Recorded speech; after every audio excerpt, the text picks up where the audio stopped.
Zelensky's speech received at least a dozen standing ovations. There was also one for this man, a 98-year-old Ukrainian Canadian who fought for Ukrainian independence against the Russians during the Second World War. One day later. Obviously, it's extremely upsetting that this happened. The speaker has acknowledged his mistake and has apologized. But this is something that is deeply embarrassing to the Parliament of Canada and, by extension, to all Canadians. I think particularly of Jewish MPs and all members of the Jewish community across the country who are commemorating Yom Kippur today. I think it's going to be really important that all of us push back against Russian propaganda, Russian disinformation, and continue our steadfast and unequivocal support for Ukraine, as we did last week with announcing further measures to stand with Ukraine in Russia's illegal war against it. Boy, oh boy, oh boy, oh boy, oh boy. We got to talk about Canada, okay? We got to talk about the country that is the north of the border. Because they, just like the United States, participated in the Volodymyr Zelensky ass-kissing session because Zelensky needs more money, right? He needs more money to fight against Russia, or else Ukraine will lose the war. So just like the United States, Canada, again, participated in an ass-kissing session of Zelensky that went just a little too far, as apparently they ended up honoring a Ukrainian Nazi. Now, again, we know that this is true because even the mainstream liberal media is reporting on it. This guy, Yaroslav Hunka, okay, was honored, okay? He fought in World War II. He was honored as a hero, okay, although he fought for Nazis. Which, you know, the irony here is that the mainstream liberal media tells us that that doesn't exist. There's no such thing as a Ukrainian Nazi. And anybody suggesting that there may be some Nazi roots in Ukraine, you are a pro-Putin propagandist, okay? And it's just pretty interesting to see the mainstream liberal media spin this, because even the Canadian House Speaker and their government officials had to apologize for this mistake that, honestly, I'm still not sure how they ended up doing this. Take a look. A standing ovation for a Ukrainian veteran of the Second World War who fought for Ukrainian independence against the Russians and continues to support the troops today, even at his age of 98. Invited by House Speaker Anthony Rota to witness Ukrainian President Volodymyr Zelensky's address to Parliament, Yaroslav Hunka is one of his constituents. He's a Ukrainian hero, a Canadian hero, and we thank him for all his service. That was the jubilant scene Friday. Now new details have emerged about that war service MPs applauded. Hunka served in the 1st Galician Division, a voluntary unit commanded by the Nazis. The unit is complicit in the Holocaust. This Jewish human rights campaigner says there's no defending former soldiers like Hunka. You swore allegiance to Hitler, and you were involved with the massacre of civilians. So it doesn't matter if you try and claim that you were defending against communism, you were still involved with the Nazi war machine. The division's history is murky. Its volunteers united by a desire to take on the Soviet Union, says this academic. For them, the ultimate evil was Moscow occupation. Rota has now apologized and says he regrets ever inviting him. I recognize an individual in the gallery. I have subsequently become aware of more information which causes me to regret my decision to do so, he says in a statement. I accept full responsibility for my actions. Still, the opposition is asking how this could happen. The Prime Minister's office says it wasn't aware the Speaker had invited Hunka, saying in a statement, no advance notice was provided to the Prime Minister's office, nor the Ukrainian delegation, about the invitation or the recognition. And JP, you've been trying to reach Yaroslav Hunka. Yeah, Ian, we've asked Yaroslav Hunka and his family to comment. There's been no response. He's defended, though, his war service in the past, calling it a fight for Ukrainian independence.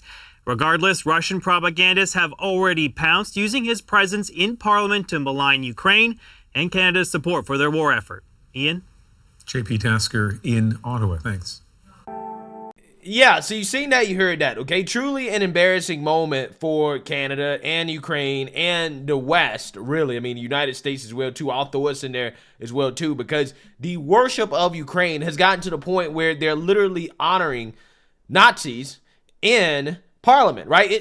On the government floor, right?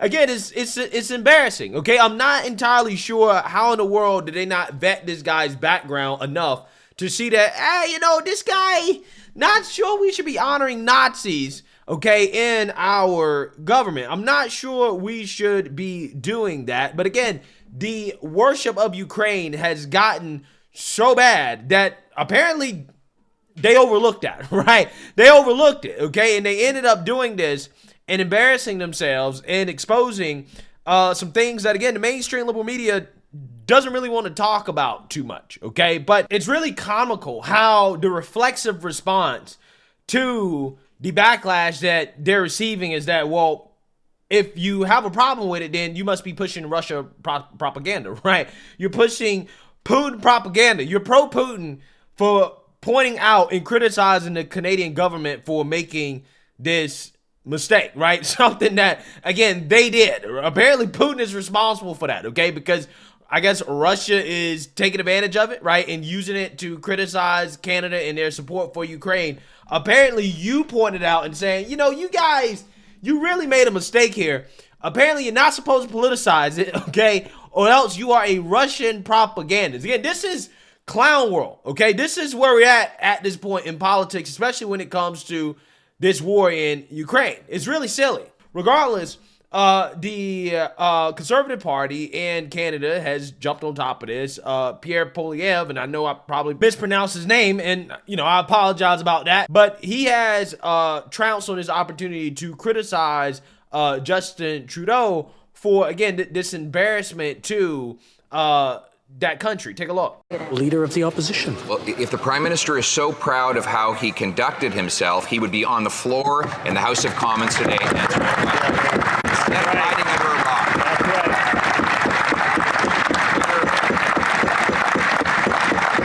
Canadians are sick and tired of a Prime Minister. Honourable members, that the presence in the gallery, all MPs have duties in the chamber and outside. I just want to remind them that referring to their presence or absence is not allowed in the rules. The Honourable Opposition Leader, please continue. Mr. Speaker, Canadians are sick and tired of a Prime Minister who never takes responsibilities for the things that happen under his watch, whether it's the record high inflation or interest rates or the doubling of housing costs or the constant international embarrassments. He always finds someone else to throw under the bus. Are you that person?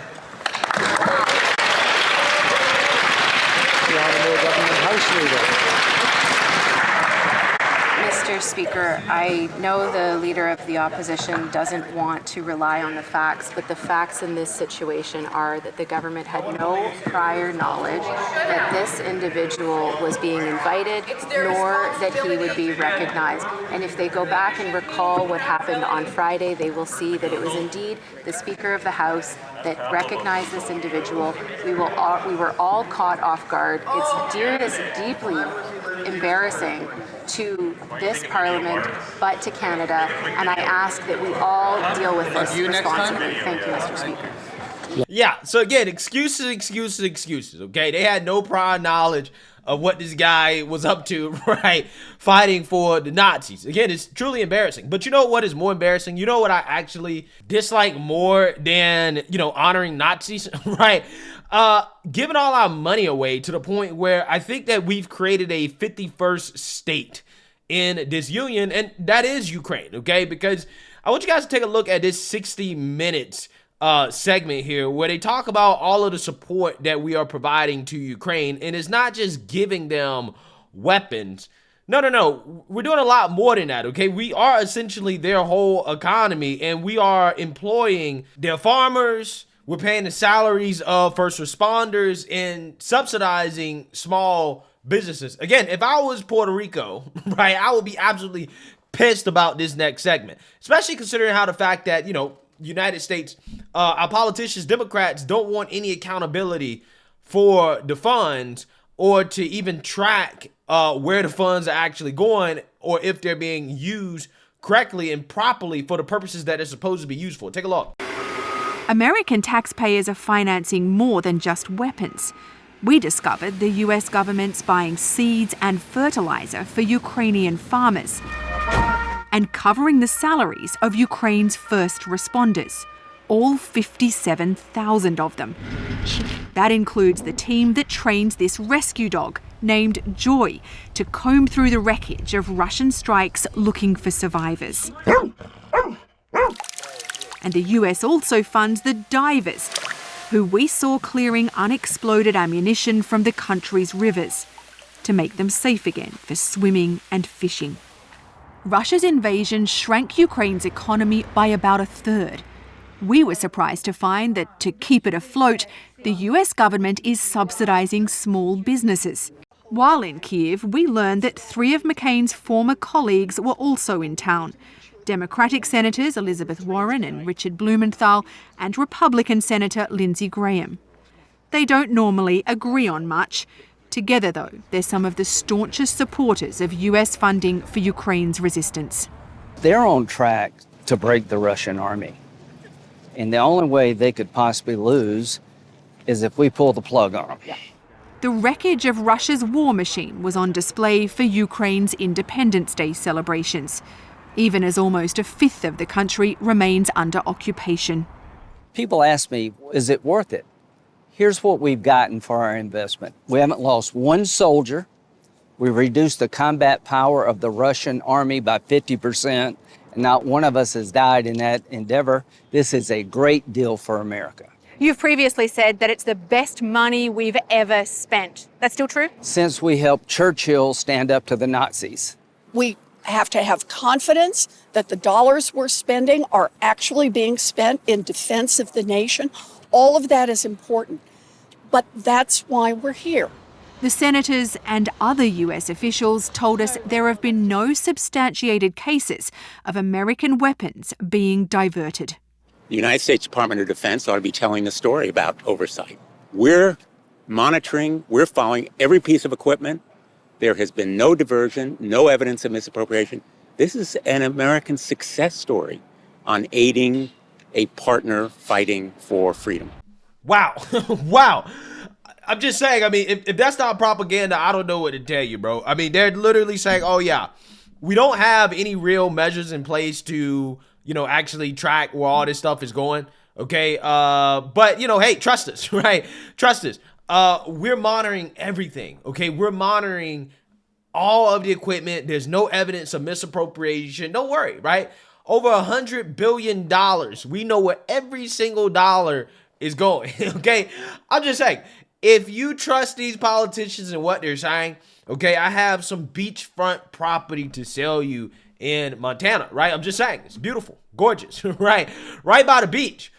Again, I think that, in my opinion, I wouldn't be surprised if 20, 30 years from now, we find out that there was a whole lot of corruption and misuse of funds, okay, in the support of this war, okay? Because when you're giving away hundreds of billions of dollars, of course, some of it is not going to go to the right place. Apparently, there are going to be a lot of people that are going to get rich, right? There's a lot of people that are going to benefit from this. I mean, we know that the military industrial complex, they're getting rich. The Raytheons, the Lockheed Martins of the world. Yeah, I mean, they're getting rich off of this. And the politicians are also getting paid on the back end, right? Through campaign donations and other type of backdoor deals that they're probably getting in exchange for supporting this war, okay? And again, to me, in my opinion, right, listening to politicians like Lindsey Graham talk about this is the best money that we've ever spent is a slap in the face to the American people, right? I mean, think about it. Even if you're a socialist, okay, you're far left progressive. How in the world can you say and listen to a politician tell you that the best money that this government has ever spent is not on you, but on other folks, right? It's on other folks, okay? I'm just saying. I don't understand how anybody on either side of political aisle can listen to that and say, yeah. I totally agree with that, right? The best money we've ever spent, my taxpayer dollars, didn't go to help me, right? It went to go help somebody else. Again, it's absolutely insane. It really is, okay? And this should be a wake-up call. It really should be to the average American person in regards to who comes first. Again, I've been talking about legal immigration. Now I'm talking about Ukraine. As you can see in both of these situations, it's not you, it's not me, okay? It's not the homeless vets, right? It's not the people that are really in need in this country that come first. It's not us. It's not you guys, right? It's everybody else. It's the illegals. It's Ukraine. It's, other countries, right? It's the politicians and their, well-being, right? Everybody else comes first except you, right? And this is a prime example of what I'm talking about. Listening to these politicians talk about the taxpayer dollars that is going to subsidize another country's economy to employ other people to make sure they have a great life while the American people are suffering is absolutely sickening, okay? And this is the definition of America last, okay? So let me know what you guys think. Make sure you like, comment, and subscribe. Most importantly, share a Black conservative perspective. Peace.